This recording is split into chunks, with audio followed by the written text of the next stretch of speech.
Hello, and welcome back to another episode of Hooky Hour, where things are brewing, things are boiling. We're in a cooking pot right now of things heating up in a sort of spicy way. With seems like we're on a collision course. Something stab. uh, if Michael's inner thoughts are any indication, apparently he's going to stab or something. Who knows? But we'll get right to it. I'm not usually one to believe in magic or curses at all, but being here for so long, I can't help but wonder. Anyway, things can't go on like this. If I was to remain in this house, the situation needed to improve a lot. I was going to lose my mind if things kept up as they were. I was ready to give up once, but I'm going to try closing the distance between us again. If I could get him to open up even the tiniest bit, then maybe that would make living here a little easier. I wasn't going to try to make us best friends or anything. Just repair our relationship enough that being around each other wasn't torturous. I've got my work cut out for me. How do I even begin that conversation? Heck, what is that conversation even going to be about? Maybe I should hold off, do it another day. No, I've made up my mind to do this, so I should get to it quickly. The longer I wait, the worse things are going to get. And eventually there won't be fixing anything. Any fixing of anything, I don't know what that said. We need to talk. We need to be in the same room for more than 10 seconds. We need to get to know each other. He needs to know that he's not the reason I have something to hide. Okay, let's do this. Yeah, let's do it. Woo! I made my way to Michael's chambers, which he had told me to stay away from. My stride was slow and ponderous, but at the very least, I did my best to keep some semblance of a smile on my face. This is one time where I'd really like to have someone to give me a little nudge. Breathe in, breathe out. Okay. Pardon, master? There's something I'd like to talk to you about. Preferably, not your knife collection. Master? I guess he's not here. Well, just a little sneak peek into his room, his chambers, his innermost chambers. The door wasn't locked. As was the rest of the house, his room was shrouded in darkness. The only light came from the candle in my hand. Master? Are you there, master? Where's the dreams that I've been after? I guess I missed him. It's probably best if I don't stick around for long. He's already got a less than stellar impression of me. I don't want to imagine what'll happen if he thinks I've been snooping through his room. Yeah, I should get out of here. I spun around on my heels, taking a step toward the door, when I caught sight of an object draped in a black sheet. I knew I had to get out of there as quickly as possible, but I was intrigued by that object. Hoo. Something key kept hidden in a room I was forbidden to enter. Maybe it was a clue to discovering Michael's secrets. I reached my hand down toward the object, knowing good and well I shouldn't. Was it because I wanted to learn more about him? Was it because I wanted to tear down the veil he hid behind? Or was it the whispers of the witch?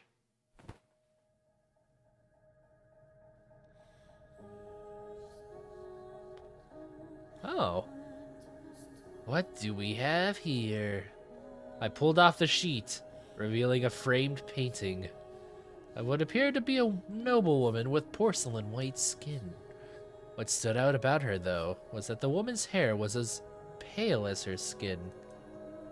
Was it? From this angle. As it hasn't revealed the whole thing. And then... What are you doing? Ah. What? I noticed something else. I was the painting. Wide gashes ravaged the canvas, damaging her face beyond repair. What the? I imagine it had once been a painting of a beautiful woman, but there was hardly a trace of that left. The only feeling it inspired anymore was a deep chill. This damage was not accidental. It was deliberate, angry, and the contempt emanating from within the frame was stifling. Thick, suffocating blackness seeped into me. Why would anyone? She was surely a most beautiful woman. Angelic, even. A storm of questions assaulted me. Who was she? Why had her face been carved up? Why had the painting been covered? What happened? Who could have... There's only one person who could have done this. Michael. Why on earth? You saw it, didn't you? Gasp. You saw the painting, didn't you? Ah, You entered my room without permission, and you saw the painting, didn't you? Angelic, you say? There's nothing angelic about that damned woman. I scrambled to make some excuse, but nothing would come out of my mouth. All I could do was tremble. Oh no. Ha ha ha. Alright, let's calm down. We don't have to make Gazelle's face the same as the painting. Why did you enter my chambers? Mitch. What were you looking for? Answer me. My mouth wouldn't move properly. Probably because there was a knife right there. I couldn't make my voice come out. It was like I wasn't even in my own body anymore. The wisps of air that were drawn into my lungs were expelled as hoarse gasps. My breaths were shallow and rapid. I was inhaling, but I wasn't getting any air. I was terrified. Terrified. Terrified, terrified, terrified.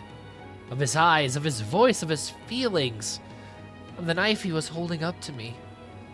Of the terrible past I was chained to.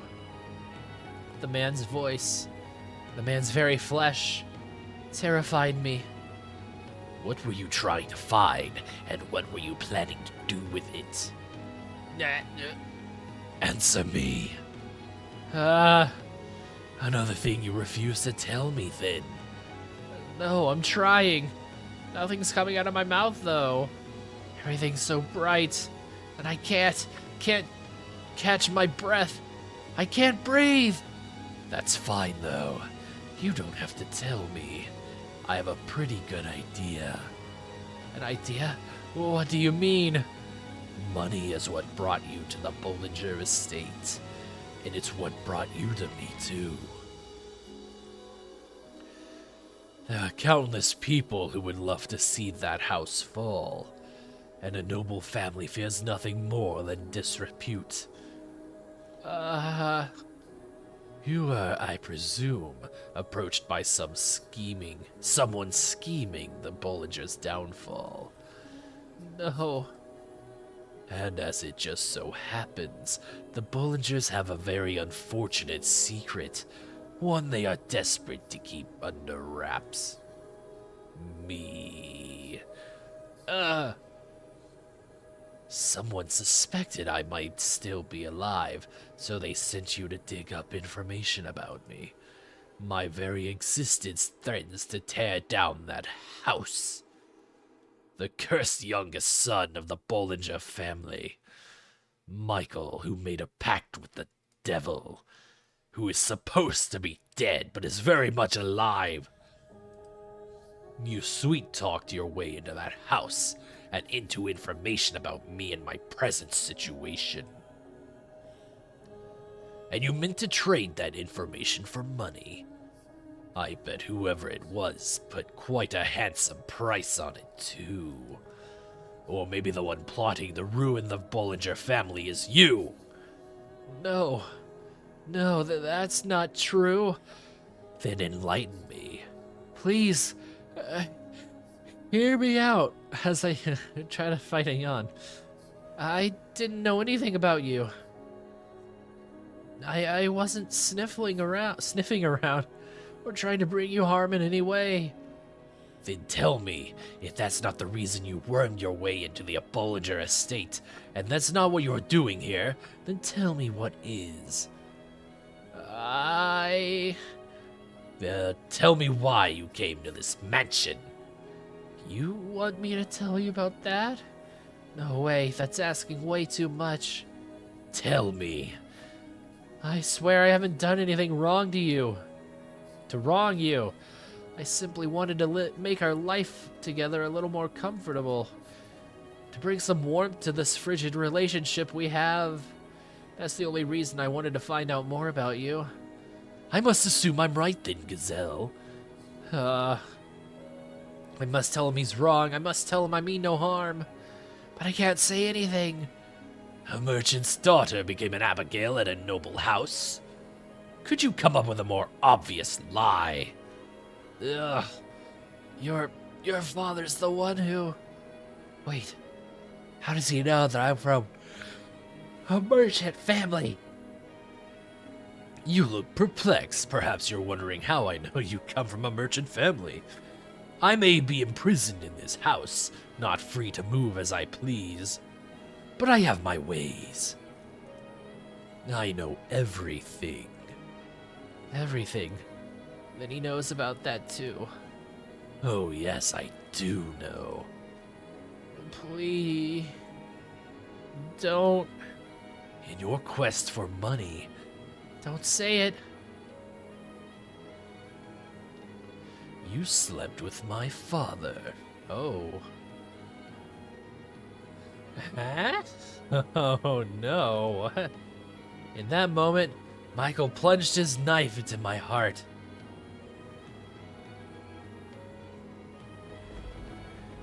He carved through my chest with those words, causing me to completely lose control of myself. In a panicked frenzy, and probably screaming all the way, I knocked the man aside, and ran and ran and ran. I could hear a clap of thunder in the distance. Oh, how I wished a bolt of lightning would come crashing down upon me. Maybe if God burned my tainted flesh with a divine thunderbolt, it would get rid of some of the filth. But the jagged streaks of light cascading across the dark clouds did not strike me, only creating restless grumbles in the sky.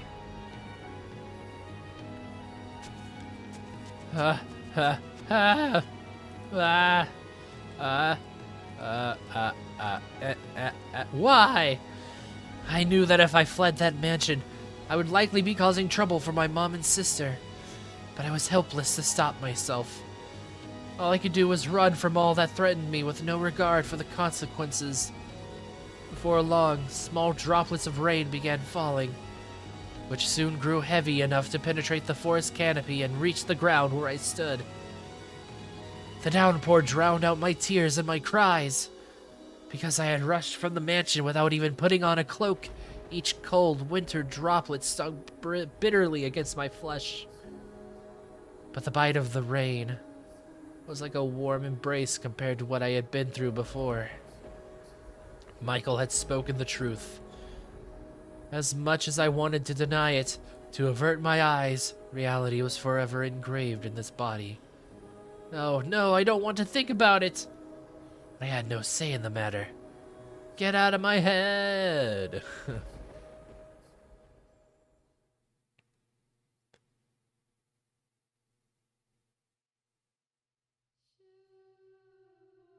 Antonin. Well, we may have just entered a flashback scene from what I can gather, so next time on Hooky Hour, we'll see what this flashback is all about. Also, gosh dang, that's a crazy pipe bomb for Michael to drop on Gazelle.